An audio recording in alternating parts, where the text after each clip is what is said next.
дар ноҳияи Кушониён даври вилоятии озмуни ҷумҳуриявии мураббии соли Тоҷикистон бо иштироки мураббиёни соҳибтаҷриба ва ғолибони давраҳои шаҳрӣ ва ноҳиявӣ баргузор гардид. Озмун бо намоиши эҷодиёти тарбиятгирандагони муассисаҳои томактабӣ оғоз ёфт. Иштирокчиён ва масъулини соҳа аз гӯшаи дастони моҳир бозид ба амал оварда ба маҳсули заҳмати мураббиён ва кӯдакон аз ҷумла корҳои дастӣ, наққошиҳои рангоранг, расмкашии мавзӯӣ ва ҳунарҳои миллӣ шинос шуданд. Ин гӯшаҳо на танҳо қобилияти ҳунару маҳорат ва зеҳнии кӯдаконро нишон медод, балки муносибати эҷодкоронаи мураббиёнро низ ба таври намоён инъикос менамуд. ҳамзамон иштирокчиёни озмун аз раванди машғулиятҳои таълимии дусурякуни муассисаи томактабӣ рақами 8 ноҳияи Кушониён ва фаъолияти педагогии мураббияҳои боғча шинос гардида, ба раванди омӯзиши расм, бозиҳои зеҳнӣ ва рақсу бозии кӯдакон таваҷҷӯҳи бештар намуданд.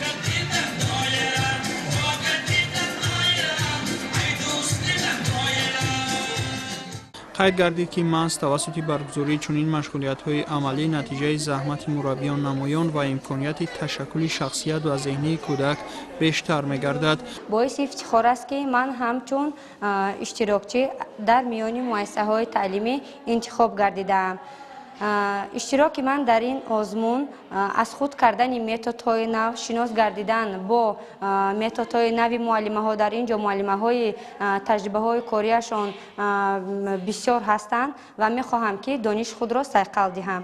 дастоварди ман дар ин озмун чоп намудани дастури методӣ, китоб бо бозиҳои гуногун бо забони русӣ, қирғизӣ ва узбекӣ аст ва инчунин мақолаҳои дигарам дар газетаҳои Субҳи умед ва Субҳи Ёвон чоп гардиданд. дар маросими кушодашавии озмун намояндагони раёсати маорифи вилояти Хатлон, аъзои ҳакамон ва давталабони озмуни ҷумҳуриявии мураббии соли Тоҷикистон иштирок намуданд. масъулин вобаста ба аҳамияти ин озмун дар таъмини рушди касбии мураббиён, баланд бардоштани нуфузи онҳо дар ҷомеа ва дастгирии пайвастаи давлату ҳукумати ҷумҳурии Тоҷикистон нисбат ба соҳаи томактабӣ изҳори назар намуда қайд доштанд ки озмуни мазкур ҳар сол бо мақсади баланд бардоштани мақоми таҳсили томактабӣ дар шароити имрӯза ва нишон додани афзалияти таҳсили томактабӣ дар пешрафти ҷомеа, дарёфт ва ошкор сохтани мураббиёни боистеъдод, навовар ва эҷодкор, қадрдонии меҳнати онҳо ва баланд бардоштани мақому манзалаташон дар ҷомеа, рушди фаъолияти касбии кормандони соҳаи маориф, тарғиб намудани таҷрибаи пешқадами мураббиёни беҳтарини Тоҷикистон гузаронида мешавад. сарвари давлати мо дар ҳар як паёми хеш соҳаи маорифро дар мадди аввал гузошта, дар ташаккули давлату миллат чун насли ояндасози тоҷикон дарҷ менамояд.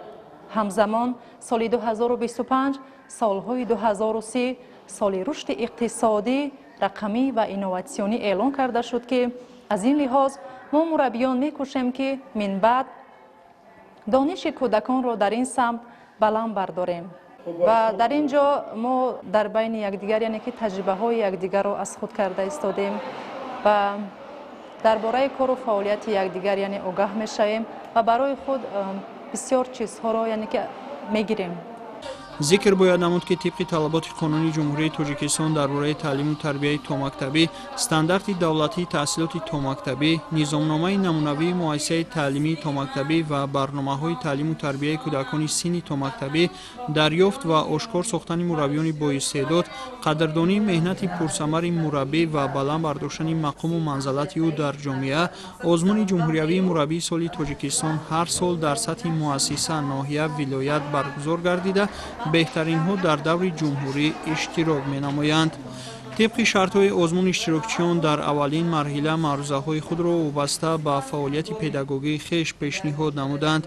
در این معروضه‌ها مربیان به طور واضح از تجربه، متدیکای تعلیم، روش‌های تربیوی و برد و باخت‌های خود در راه آموزش و رشد کودکان سخن گفتند.